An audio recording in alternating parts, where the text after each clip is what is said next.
ನಮಸ್ಕಾರ ಸ್ನೇಹಿತರೆ, 5 minutes English YouTube ಚಾನಲ್ನ 54ನೇ ಕ್ಲಾಸಿಗೆ ಸ್ವಾಗತ. ನಾನು ಗಣೇಶ್ ನಾಯಕ್. ಇವತ್ತಿನ ದಿನ ನಾವು ಪಾಸ್ಟ್ ಪರ್ಫೆಕ್ಟ್ ಕಂಟಿನ್ಯೂಸ್ ಟೆನ್ಸ್ ಅಂದರೆ ಮುಂದುವರೆದ ಪೂರ್ಣ ಭೂತಕಾಲ ಇದ್ರ ಬಗ್ಗೆ ತಿಳ್ಕೊಳ್ಳೋಣ. ಮುಂದುವರೆದ ಪೂರ್ಣ ಭೂತಕಾಲದಲ್ಲಿ ಒಂದು ಕ್ರಿಯೆ ಭೂತಕಾಲದಲ್ಲಿ ಒಂದು ಸರ್ಟೆನ್ ಟೈಮಲ್ಲಿ ಪ್ರಾರಂಭ ಆಗಿ ಭೂತಕಾಲದಲ್ಲಿ ಒಂದು ನಿರ್ದಿಷ್ಟ ಸಮಯದವರೆಗೆ ಇನ್ನೂ ನಡೆಯುತ್ತಲೇ ಇರುತ್ತದೆ. ಅಂದರೆ ಭೂತಕಾಲದಲ್ಲೇ ಒಂದು ಸಮಯದಲ್ಲಿ ಪ್ರಾರಂಭ ಆಗಿದೆ, ಭೂತಕಾಲದಲ್ಲೇ ಒಂದು ನಿರ್ದಿಷ್ಟ ಸಮಯದವರೆಗೆ ನಡೀತಾ ಇರುತ್ತೆ. ಇಂಥ ಸಂದರ್ಭದಲ್ಲಿ ನಾವು ಪಾಸ್ಟ್ ಪರ್ಫೆಕ್ಟ್ ಕಂಟಿನ್ಯೂಸ್ ಟೆನ್ಸ್ನ ವಾಕ್ಯಗಳನ್ನು ಮಾಡಬೇಕು.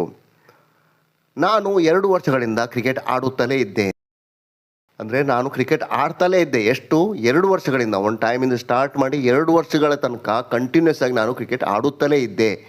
ಈ ಸಂದರ್ಭದಲ್ಲಿ ಪಾಸ್ಟ್ ಪರ್ಫೆಕ್ಟ್ ಕಂಟಿನ್ಯೂಸ್ ಟೆನ್ಸನ್ನು ಬಳಸಬೇಕು. ಇನ್ನೊಂದು ಉದಾಹರಣೆ, ಅವನು 3 ವರ್ಷಗಳಿಂದ ಓದುತ್ತಲೇ ಇದ್ದ, ಹಾಗಾಗಿ ಅವನು ಉತ್ತೀರ್ಣನಾದ. ಅವನು ಎಷ್ಟು ವರ್ಷಗಳಿಂದ ಓದ್ತಾ ಇದ್ದಾನೆ? ಅವನು 3 ವರ್ಷಗಳಿಂದ ಓದ್ತಲೇ ಇದ್ದಾನೆ.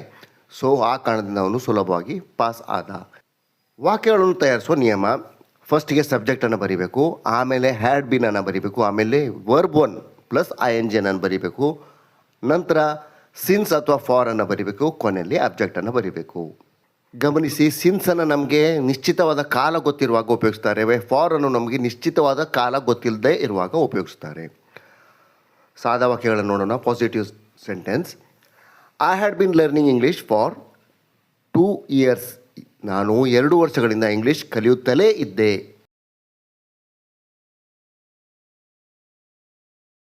V had been living here for 2 years. ನಾವು ಇಲ್ಲಿ 2 ವರ್ಷಗಳಿಂದ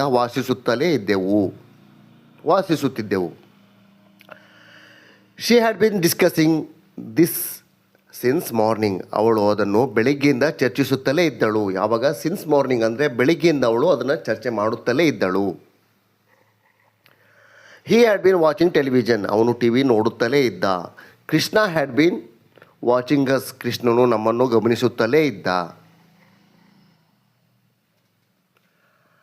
ನಕಾರಾತ್ಮಕ ವಾಕ್ಯ ತಯಾರಿಸಲಿಕ್ಕೆ ಫಸ್ಟಿಗೆ ಸಬ್ಜೆಕ್ಟ್ ಬರೆದು ಹ್ಯಾಡ್ ನಾಟ್ ಬೀನ್ ಅನ್ನು ಸೇರಿಸಿ ವರ್ಬ್ 1 ಪ್ಲಸ್ ING ಅನ್ನು ಬರೆದು ಸಿನ್ಸ್ ಅಥವಾ ಫಾರ್ನೊಂದಿಗೆ ಅಬ್ಜೆಕ್ಟನ್ನು ಬರೀಬೇಕು. I had not been working. ನಾನು ಕೆಲಸ ಮಾಡುತ್ತಲೇ ಇರಲಿಲ್ಲ. She had not been discussing. ಅವಳು ಚರ್ಚಿಸುತ್ತಲೇ ಇರಲಿಲ್ಲ. We had not been living here since 2000. ನಾವು 2000 ಇಸ್ವಿಯಿಂದ ಇಲ್ಲಿ ವಾಸಿಸುತ್ತಲೇ ಇರಲಿಲ್ಲ.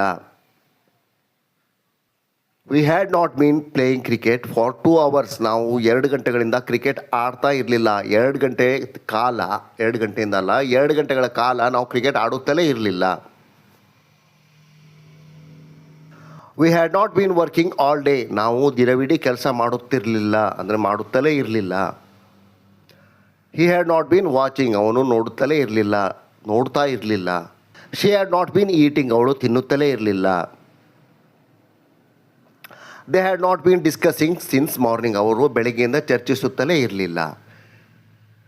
ಇನ್ನು ಈ ವಾಕ್ಯಗಳ ಪ್ರಶ್ನಾರ್ಥಕ ವಾಕ್ಯಗಳನ್ನು ತಯಾರಿಸಲಿಕ್ಕೆ ನಾವು ಹ್ಯಾಡನ್ನು ವಾಕ್ಯದ ಪ್ರಾರಂಭದಲ್ಲಿ ಬರೆದು ಸಬ್ಜೆಕ್ಟನ್ನು ಬರೆದು ಬೀನ್ ಬರೆದು V1 ಅಂದರೆ ವರ್ಬ್ನ ಬೇಸ್ ಫಾರ್ಮ್ ಜೊತೆ ING ಅನ್ನು ಸೇರಿಸಿ ಸಿನ್ಸ್ ಅಥವಾ ಫಾರನ್ನು ಬರೆದು ಅದರ ಜೊತೆಗೆ ಅಬ್ಜೆಕ್ಟನ್ನು ಬರೀಬೇಕು.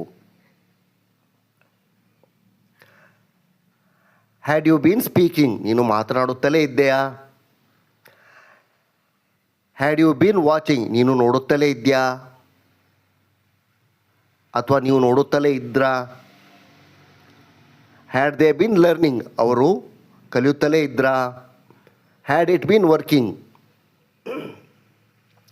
ಅದು ಕೆಲಸ ಮಾಡುತ್ತಲೇ ಇತ್ತೆ? Had the actor been working all the day. ಆ ನಟನು ದಿನವಿಡೀ ಕೆಲಸ ಮಾಡುತ್ತಲೇ ಇದ್ನ? ಹೀಗೆ ಪ್ರಶ್ನಾರ್ಥಕ ವಾಕ್ಯಗಳನ್ನು ತಯಾರಿಸಬೇಕು. ಇನ್ನು ಪ್ರಶ್ನಾರ್ಥಕ ನಕಾರಾತ್ಮಕ ವಾಕ್ಯವನ್ನು ತಯಾರಿಸಲಿಕ್ಕೆ ವಾಕ್ಯದ ಪ್ರಾರಂಭದಲ್ಲಿ ಹ್ಯಾಡನ್ನು ಬರೆದು ಸಬ್ಜೆಕ್ಟ್ ಬರೆದು ನಾಟ್ ಬೀನನ್ನು ಸೇರಿಸಿ verb 1 plus ING plus since ಅಥವಾ ಫಾರನ್ನು ಬರೆದು ಆಬ್ಜೆಕ್ಟನ್ನು ಬರೀಬೇಕು. Had you not been speaking. ನೀನು ಮಾತನಾಡುತ್ತಲೇ ಇರಲಿಲ್ವೇ? Had they not been playing. ಅವರು ಆಡುತ್ತಲೇ ಇರಲಿಲ್ವೇ? ಇದೆಲ್ಲ ಭೂತಕಾಲದಲ್ಲಿ. Had she not been singing. ಅವಳು ಹಾಡುತ್ತಲೇ ಇರಲಿಲ್ವೇ? ಅಂದರೆ ಕ್ರಿಯೆ ಒಂದು ಟೈಮಲ್ಲಿ ಪ್ರಾರಂಭ ಆಗಿ ಒಂದು ಟೈಮಲ್ಲಿ ತನಕ ನಡೀತಾನೆ ಇರುತ್ತೆ. Had Krishna not been watching TV. ಕೃಷ್ಣನು ಟಿವಿಯನ್ನು ನೋಡುತ್ತಲೇ ಇರಲಿಲ್ವೇ? ನಿಮ್ಗೆ ಗೊತ್ತಿರುವಂತೆ ಇವುಗಳನ್ನು ಕೆಳಗಿನ ಥರ ಕೂಡ ಬರಿಬೋದು. Had not you been speaking, had not they been playing, had not she been singing, had not Krishna been watching. ಹೀಗೆ ಭೂತಕಾಲದಲ್ಲಿ ಒಂದು ಸಮಯದಲ್ಲಿ ಕೆಲಸ ಪ್ರಾರಂಭ ಆಗಿರುತ್ತೆ, ಒಂದು ಸಮಯ ತನಕ ನಡೆಯುತ್ತಲೇ ಇರುತ್ತೆ. ಆ ಸಂದರ್ಭದಲ್ಲಿ ನಾವು ಪಾಸ್ಟ್ ಪರ್ಫೆಕ್ಟ್ ಕಂಟಿನ್ಯೂಸ್ ಟೆನ್ಸನ್ನು ಬಳಸ್ತೀವಿ.